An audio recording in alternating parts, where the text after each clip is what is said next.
बच्चों नमस्कार। कक्षा 7वीं का जो चौथा अध्याय है वो है सरल समीकरण।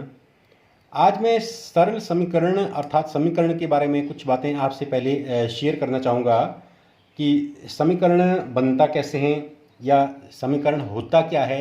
ये दो चीज़ें समझना पहले ज़रूरी है। देखिए समीकरण कैसे बनता है, ये एक बौद्धिक खेल भी है, बुद्धि का खेल भी है।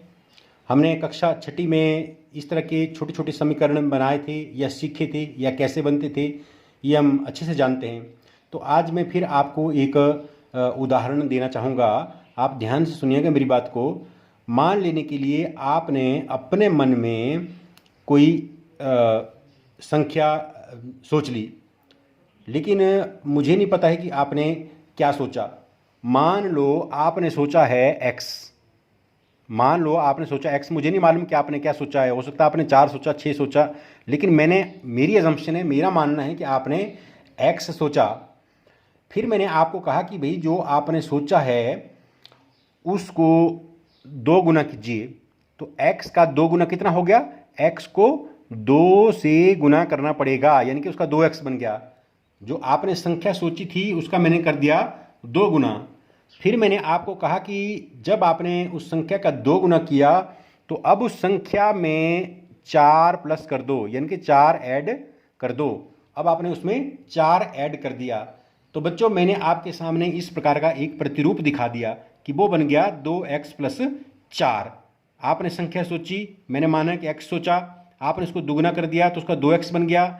आपने उसमें 4 ऐड कर दिया तो उसका 2x प्लस 4 बन गया। इस प्रकार से हमारे पास जब कोई एक्सप्रेशन बनती है, कोई इक्वेशन बनती है, उसे हम समीकरण कहते हैं। अंग्रेजी में से इक्वेशन कहते हैं, हिंदी में से समीकरण कहते हैं। और ये आप अब अच्छे से इस उदाहरण की सहायता से समझ गए होंगे। तो दूसरा हमारे पास आता है कि समीकरण होता क्या है, इक्वेशंस होती क्या है, यानी कि समीकरण क्या है। मैं बिल्कुल सरल भाषा में आपको समझाने का प्रयास करूंगा। समीकरण क्या है?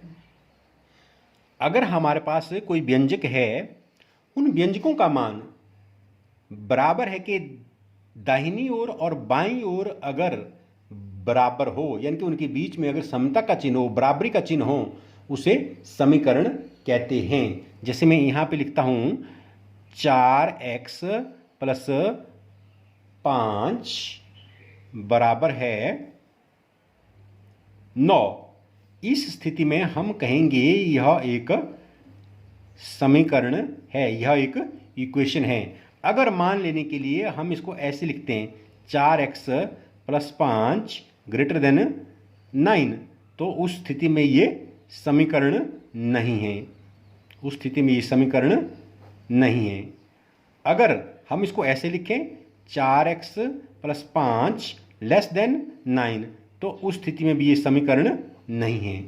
यानी कि समीकरण के मध्य में बीच में बराबर का चिन्ह होना चाहिए, और जो व्यंजक बाईं ओर और दाहिनी ओर लिखे हैं उनके बीच में बराबरी का चिन्ह हो तो उसे हम समीकरण कहते हैं। अब प्रश्नावली 4.1 जो आपकी पाठ्य पुस्तक में है उसमें कुछ छोटे छोटे सवाल दिए हैं। वहां लिखा है निम्नलिखित सारणी के अंतिम स्तंभ को पूरा कीजिए। तो समीकरण दिया है वहां पे एक, आप अपनी किताब से देख सकते हैं, x प्लस 3 बराबर है 0। समीकरण है क्योंकि बराबर है का चिन्ह है बीच में। उसके बाद लिखा है चर का मान। चर का मान दिया है x बराबर 3। आपको मालूम है, एक बार फिर मैं आपको रिमाइंड करता हूं कि इस समीकरण में जो x होता है वो चर पद होता है, और जो इसके साथ जैसे 3 लिखा है तो इसको स्थिरांक कांस्टेंट टर्म भी कहते हैं। इसका मान नहीं बदलता है, चर का मान बदलता है।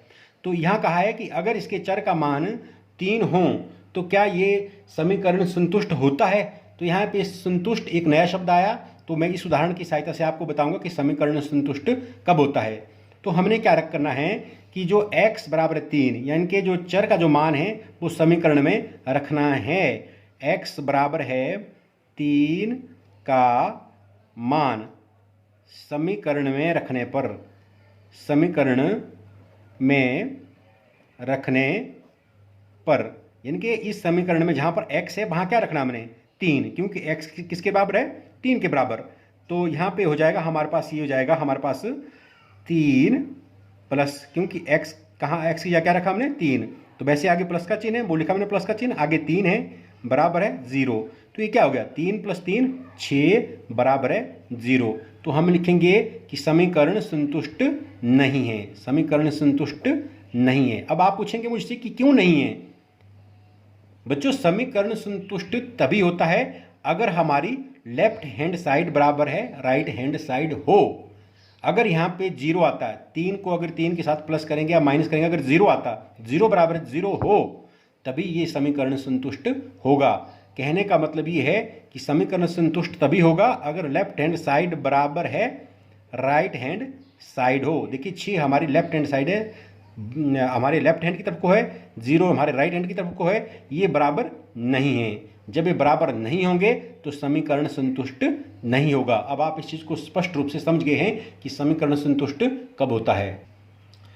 इसी प्रश्न में आपका जो 5वां भाग है उसमें लिखा है कि यदि समीकरण आपके पास हो x - 7 बराबर है 1, तो चर का मान दिया है आपके पास 8, x बराबर है 8। तो हम देखते हैं क्या ये समीकरण संतुष्ट होता है कि नहीं होता है। हम लिखेंगे x बराबर है 8 का मान समीकरण में रखने पर, x बराबर है 8 का मान समीकरण में रखने पर देखते क्या बनता है इसका। जहाँ x है वहाँ क्या रखना हमने 8, तो 8 - 7 बराबर है 1। 8 में से 7 कट गया 1, 1 बराबर है 1। यहाँ पे देखिए क्या हो गया, लेफ्ट हैंड साइड बराबर है राइट हैंड साइड आ गई, लेफ्ट हैंड साइड का मान राइट हैंड साइड के बराबर आ गया। इसका मतलब क्या हो गया कि समीकरण संतुष्ट है, समीकरण संतुष्ट है। अब आपको पता लग गया कि समीकरण संतुष्ट कब नहीं होता है और समीकरण संतुष्ट कब होता है। तो अब आप इस 4.1 प्रश्नावली के सवालों को हल करने में पूर्णतः सक्षम हैं। इस उदाहरण की सहायता से मैं आपको एक नई बात और सिखाता हूँ। सवाल नंबर 2 में क्या कहा है कि यदि n + 5 बराबर है 19 हो, तो n बराबर है 1 हमारे पास दिया हुआ है। क्या n बराबर है 1 इस समीकरण का हल है? तो पुनः हमने क्या करना है, n बराबर है 1 का मान समीकरण में n की जगह रखना है। हमने लिखना है n बराबर है 1 का मान समीकरण में रखने पर, समीकरण में रखने पर। तो जहाँ n है वहाँ क्या रखना हमने 1, 1 + 5 बराबर है 19, तो ये हो गया 6 बराबर है 19। हम लिखेंगे n बराबर है, सॉरी पहले लिखेंगे हम लेफ्ट हैंड साइड बराबर नहीं है राइट हैंड साइड के, इसलिए n बराबर है 1 समीकरण का हल नहीं है, नहीं है। यहाँ से आपको एक नई आपकी वोकैबुलरी में नई चीज़ आई, समीकरण का हल। देखिए अगर n बराबर है 1 का मान समीकरण में डालते हैं और वो लेफ्ट हैंड साइड बराबर है राइट हैंड साइड आती है, तो उस स्थिति में क्या है, वो जो मान है उस चर का वो समीकरण का हल भी कहलाता है। अगर left hand side right hand side के बराबर नहीं आएगी तो उस चर का जो मान दिया होता है वो समीकरण का हल नहीं होता है। जो यानी कि हमने पहले जो पढ़ा कि जो समीकरण संतुष्ट होता है, जिस मान से जो समीकरण संतुष्ट होता है, तो उस चर का जो मान हमारे पास दिया है वो समीकरण का हल भी कहलाता है। यानी कि हल के लिए हमें क्या चाहिए, लेफ्ट हैंड साइड बराबर है राइट हैंड साइड। तो बच्चों अब मुझे लगता है कि प्रश्नावली 4.1 के जो सवाल है वो आप अच्छे से कर सकते हैं। पहला और दूसरा आप इनको करने का पूरा प्रयास करें। धन्यवाद।